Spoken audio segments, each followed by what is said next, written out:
I have this DSC PC3000 security system. It currently is not in use, and I really don't feel like bothering having someone come out to activate it. And they probably would replace it anyway. It's not hooked up to any smart home or modern IoT technology, so I'm gonna go about upgrading it myself. Get it up to smart home, IoT, where we can do some cool modern things with it. There's probably not too many YouTube videos on this particular system setup, so I wanted to document this DIY upgrade, as there's a fair amount of things that will go into this.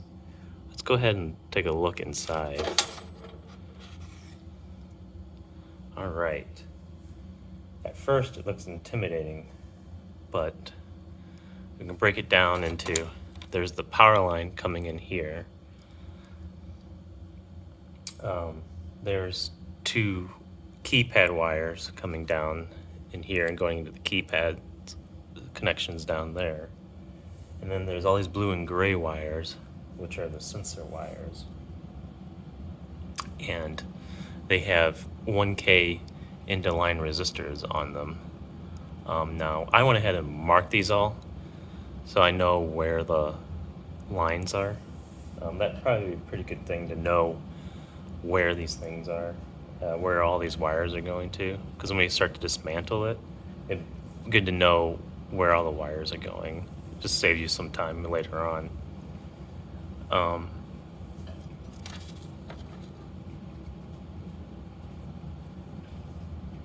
So I figured, why not reuse this, right? This is all wired up. Why not reuse this? So this is what I'm going to do. All we do is put a new control board on. It's easier said than done, but why not? Why not go ahead and replace it and do it yourself? Let's look at the inside of the PC3000 on the door. And it tells us that the devices are operating between 10 to 14 volts DC. And I did verify with the multimeter that indeed it basically is picking up 12 volts DC. And I just did that by connecting one lead of the ammeter to the red and then the other lead to the resistor that comes out of these comes out of this black wire. I don't know if you can see it. The black wire comes into this resistor, and then I just put a lead on the red and the lead on the black, and picked up the DC voltage on that. It also says that the DSC DI50 is recommended UL listen motion detector. Unfortunately, I did not find that online, the spec sheet for that online. However, there is none of those installed in the system. I did, however, find the manual for the whole unit. So I do have the installation manual for the PC3000. And I did read through that and got an idea of how it's all set up. And in there it does talk about some of the specs for the sensors. Also, I did find most of the sensors and the spec sheets for most of the sensors, or the ones I couldn't find, I found a related model, today's model, a modern model number for the sensors that I couldn't find a model for.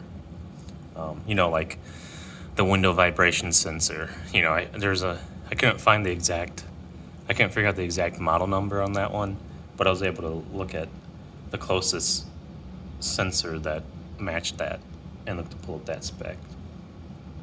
Now, I know how many types of sensors there are. I know how many different types there are and how many sensors I have. So I looked up those spec sheets, and I know the voltage amperage of those devices, so I can stay within its limits. I also know the wiring is 22 gauge. This wiring right here is kind of 22 gauge, and it's good up to 920 milliamps. So I will be working based off of 12 volts DC, 500 milliamps max, and these 1K ohm resistors. I'll be working with 15 sensors. Before getting started, let's make sure I marked all the wires. I marked all the wires, that's cool. I labeled them up so I know where they're hooked up. Funny thing is some of these wires weren't labeled or weren't hooked up to anything, so I don't know where those wires are going. So we'll just leave them as is.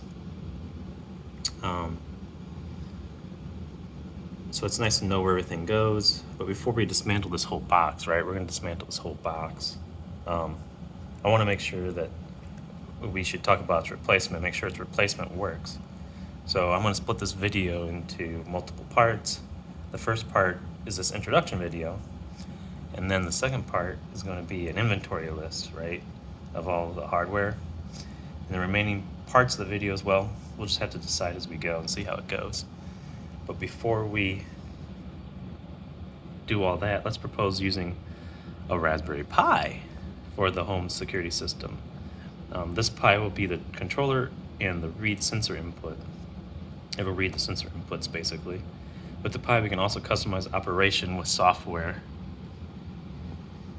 So with the Pi in mind, let's talk about the hardware list in the next video.